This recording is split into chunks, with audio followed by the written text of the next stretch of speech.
Mission, vision, and method. There are really important distinctions between these terms that we as elders and staff have learned, and we want to bring you in on. It's shaped how we see pretty much everything related to this process. Do you remember a couple weeks ago, we mentioned NASA's incredibly ambitious undertaking to go to Mars? And that actually their purpose is even bigger?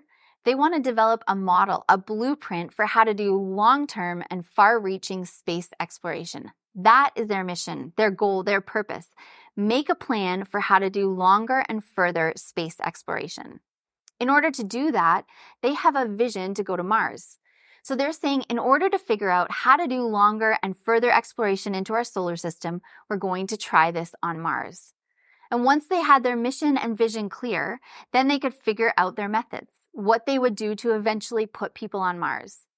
As we've heard, one method is they're going to take 3 trips to the moon in order to test out equipment and procedures they might use on Mars. Mission, vision, and method are 3 key terms that we have learned as part of this visioning process. Those words get used in different ways and sometimes interchangeably, so it was important for us to be super clear on them and agree on what we mean by those terms.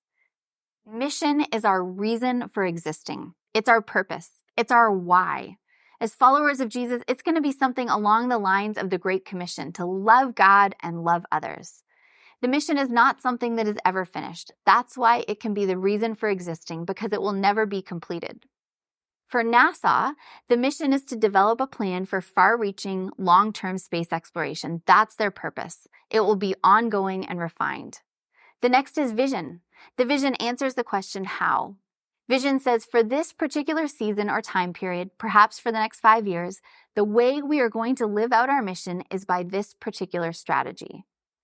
NASA has a mission to expand space exploration, but the way they're going to do that, the how, the vision, is planning a mission to Mars. That's not the ultimate goal, but it's how they're going to live out the mission for the time being. Finally, we come to methods. This is the what.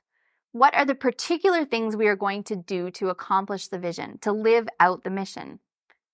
These are tools that help us accomplish the mission and vision. They are not the point in and of themselves. In order to further their mission of space travel and exploration, NASA has a vision to go to Mars, and the method, the way they are going to accomplish that vision, is through 3 trips to the moon. NASA's purpose is not to go to the moon. That's a method they are using to accomplish their vision to go to Mars in order to fulfill their mission of finding a way to do longer and further space exploration.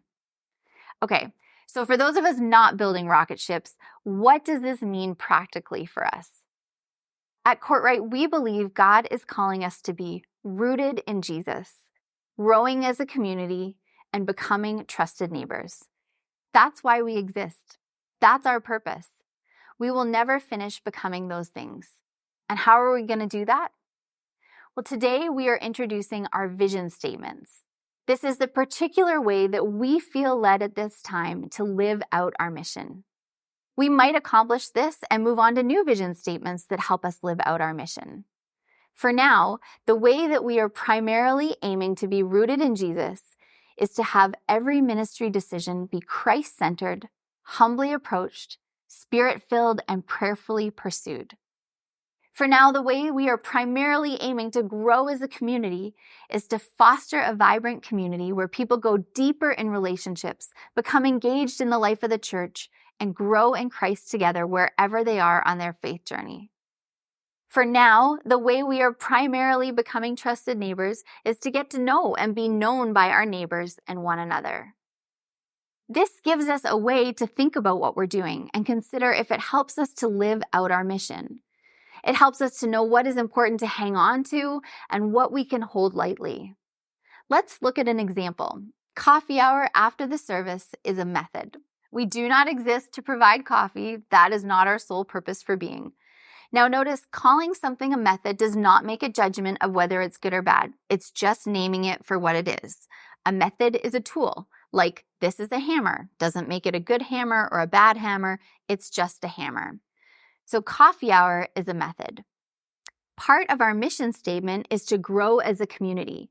And we have a vision to foster a vibrant community where people go deeper in relationship, become engaged in the life of the church, and grow in Christ together wherever they are on their faith journey.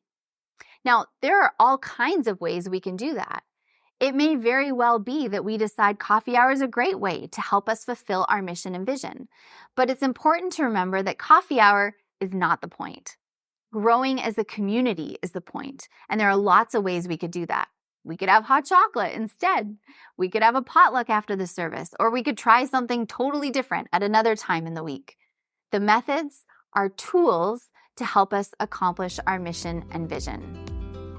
We hope you will join us as we discern together what methods will best help us accomplish our mission of being rooted in Jesus, growing as a community, and becoming trusted neighbors.